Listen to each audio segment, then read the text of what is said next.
GDR news, ఇది సామాన్యుని గళం. తిరుపతిలో 33 ఏళ్లుగా సొంత స్థలం కోసం ఎదురు చూస్తున్న మోటార్ మెకానిక్ యూనియన్ కు శుభవార్త లభించింది. యూనియన్ కు శాశ్వత స్థలం కేటాయించేలా చర్యలు తీసుకుంటామని తిరుపతి ఎమ్మెల్యే ఆరణి శ్రీనివాసులు హామీ ఇచ్చారు. తిరుపతి మోటార్ మెకానిక్ యూనియన్ సమావేశంలో పాల్గొన్న ఎమ్మెల్యే ఆరణి శ్రీనివాసులు తిరుపతి, ఆటోనగర్ లేదా మంగళం పరిసర ప్రాంతాల్లో యూనియన్ కు అనువైన స్థలాన్ని గుర్తించి కేటాయించేందుకు జిల్లా కలెక్టర్, రెవెన్యూ అధికారులతో చర్చిస్తామని తెలిపారు. మెకానిక్లకు గుర్తింపు కార్డులు, డ్రైవింగ్ లైసెన్సులకు సంబంధించిన సమస్యలు కూడా ప్రభుత్వం దృష్టికి తీసుకెళ్లి పరిష్కారానికి కృషి చేస్తామని హామీ ఇచ్చారు.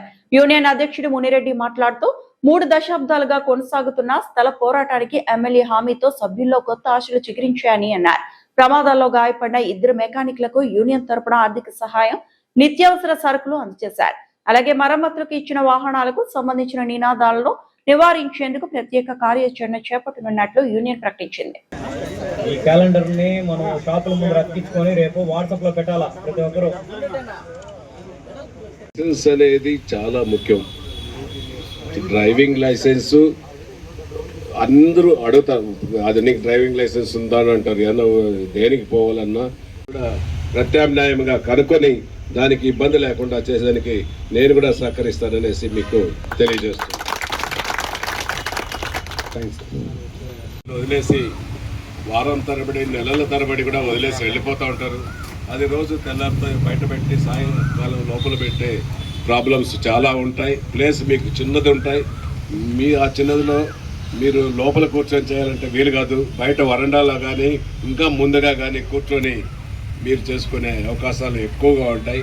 కాబట్టి దీనికి మేము కూడా పోలీస్ అధికారులకు కూడా చెప్పి వారం తర్వాత 10 రోజులు అన్నారు. నేను వారమే చెప్తున్నా. వారం తర్వాత ఉన్న వెహికల్స్ని వదిలేటప్పుడే బోర్డులు వేసేసేయండి. మీ షాప్ ముందు కూడా వేసేసి ఇంకా డిజిటల్ బోర్డు కూడా ఒకటి పెద్దదిగా పెట్టండి. ఆ డిజిటల్ బోర్డుతో కూడా ఇది కూడా పెట్టండి. వాళ్ళకు కూడా చెప్పేసేయండి. వారం లోపల వేసుకోకుంటే 10వ రోజు మీ మోటార్ సైకిల్ మేము బాధ్యత కాము అనేసి మీరు ఖచ్చితంగా చెప్పేసేస్తే ఇది ఉంటే దీనిపైన ఏదైనా ఇబ్బందులు వస్తే నేను కూడా మీతో పోరాడడానికి సిద్ధంగా ఉంటాననేసి కూడా మరొకసారి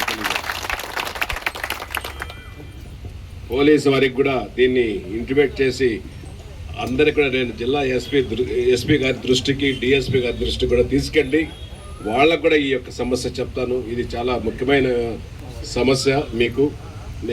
నాకు అర్థమైంది. నేను దీన్ని ఖచ్చితంగా దీనిపైన కూడా మీకు ఎటువంటి ఇబ్బందులు లేకుండా ఏదైనా అది వస్తే ఇబ్బందులు వస్తే కూడా మాకు తెలియజేయండి. మేము అండగా ఉంటామనేసి కూడా మరొక్కసారి తెలియజేస్తున్నాం. అలా చిన్న మనవున మన అంగిట్లో పనిచేసే మా తిరుపతి మోటార్ మెకానిక్ అసోసియేషన్ వాళ్ళం మేమంతా మీటింగ్ పెట్టుకున్న గాంధీ భవన్లో ప్రతి నెల 20 తేదీ ఈ సమావేశానికి మన ఆర్ని శ్రీనివాసులు గారు ఎమ్మెల్యే గారిని పిలుచుకున్నాము. మాకు కమిటీ హాలు దాదాపు 1993లో యూనియన్ పెట్టాము. ఆ రోజు నుండి ఇదే గాంధీ భవన్లో మీటింగ్ పెట్టుకుంటాము. మాకు తనిగా కమిటీ హాల్ కావాలని కోరుకుంటున్నాము. ఆల్రెడీ చాలా చూలు కలెక్టర్ గారికి, అందరు మినిస్టర్లకి అందరూ కూడా అర్జీలు ఇచ్చినాము. ఎవరు కూడా మాకు స్పందించలేదు. ఇప్పుడు అన్నకి సార్కి మళ్ళా దగ్గర పిలిపించుకొని సార్ మాకు దగ్గర చేస్తాను మాకు మార్చినాడు. అదే మరి పక్క ఊర్లో అంతా కూడా కాళాశ్రీ, సత్యవేడు, అప్పక అందరూ కూడా ఇచ్చేయలేదు. మాకు ఇవ్వలేదు కాబట్టి ఫస్ట్ స్టార్ట్ అయింది ఇక్కడ తిరుపతిలో స్టార్ట్ అయింది యూనియన్. సార్ అడిగితే ఖచ్చితంగా నేను చేసిస్తానని మాట ఇచ్చినాడు. అట్లే మా 2 వీలర్ మెకానిక్ పిల్లకాయలంతా కూడా రోడ్ల పైన పోతూ ఉంటే పోలీస్ శాఖ వాళ్ళు ఆపడం జరుగుతుంది. కాబట్టి దానికి ఏంటంటే మేము చదువుకోలేదు, ఆయనకి చదువు లేదు కాబట్టి ఆధార్ కార్డు, బ్యాంక్ అకౌంట్ పెట్టి మాకు ఒక లైసెన్స్ ఇప్పించాను సార్ అని అడిగినాము. కోరుకుంటే దాన్ని కూడా చేస్తాను ఒప్పుకున్నాడు సారు. మాకు చాలా సంతోషంగా ఉంది. అట్లే ఈ కస్టమర్లు బండ్లు పెట్టేసి దాదాపు 1 రోజు 2 రోజులనే కాకుండా 2 నెలలు 3 నెలలు సంవత్సరాలు పెట్టేసి మళ్ళీ వచ్చి మాకు చాలా ఇబ్బంది పెడతారు. మేము కేసులో కేసు పెడతాము, అది ఇది బెదిరిస్తారు. దానివల్ల మేము పోస్టులు దాన్ని ఆపాల్సి ఈరోజు చేస్తాము.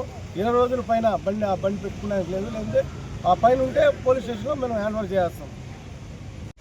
తిరుపతి 2 వీలర్ మెకానిక్ అసోసియేషన్ సభ్యులకందరికీ యూనియన్ తరఫున నమస్కారాలు. ఈరోజు మా ఆహ్వానాన్ని మన్నించి మన తిరుపతి ఎమ్మెల్యే గారు అయినటువంటి ఆర్ఎన్ శ్రీనివాసులు గారు మా యూనియన్కి రావడం జరిగింది. ఈ యూనియన్ సమావేశంలో ముఖ్య భాగంగా గత 1993వ సంవత్సరం నుంచి మా యూనియన్ కంటూ ఒక చిన్న స్థానం కూడా లేదు. ఆ స్థానం కోసం మేము ఇన్ని సంవత్సరాలుగా పోరాడుతూనే ఉన్నాం. ఈ రోజుకి ఇన్ని సంవత్సరాలు కానీ ఈ రోజుకి మా కళ నెరవేరింది. ఆ కళ నెరవేరడం అంటే మాకు 100% హామీ ఇవ్వడం జరిగింది ఎమ్మెల్యే శ్రీనివాసులు గారు.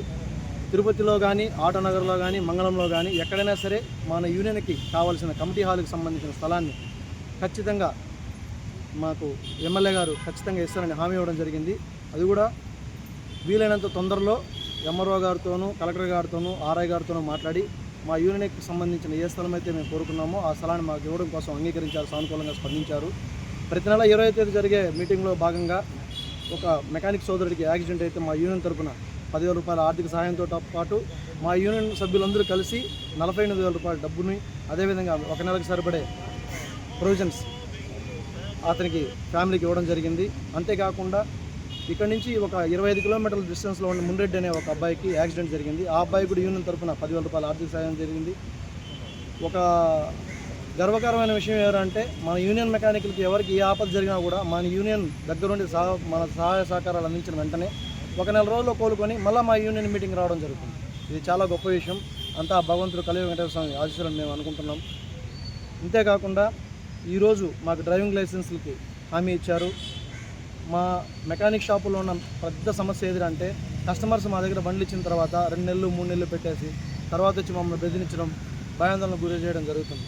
దీనికి చెక్ పెట్టే విధానం కోసం మా యూనియన్ సభ్యులందరూ కలిసి ఒక నిర్ణయం తీసుకున్నాం. ఈరోజు 10 రోజుల తర్వాత ఏ మెకానిక్ షాపులో అయినా సరే ఒకవేళ కస్టమర్ రిపేర్కి ఇచ్చి తీసుకోకపోతే యూనియన్ సభ్యులకు కానీ వాహనానికి కానీ ఎటువంటి సంబంధం లేదు. అదేవిధంగా దానికి సంబంధించి కన్సల్టెంట్ పోలీస్ స్టేషన్ ఏదైతే ఉంటుందో ఆ పరిధిలో ఉన్న పోలీస్ స్టేషన్కి మేము కంప్లైంట్ చేయడం జరుగుతుంది. ఒకవేళ పోలీస్ స్టేషన్కి హ్యాండ్ ఓవర్ చేయడం జరిగింది అంటే వెహికల్ దానికి సంబంధించిన రికార్డ్స్ ఏవైతే ఉన్నాయో అవి ఖచ్చితంగా కస్టమర్ తీసుకెళ్ళి చూపించి వాహనాన్ని తిరిగి తీసుకోవాలి. కానీ మాకు కానీ బండి కానీ ఎటువంటి సంబంధం లేదని ఎమ్మెల్యే గారు చెప్పడం జరిగింది. యూనియన్ తరఫున మా సభ్యులు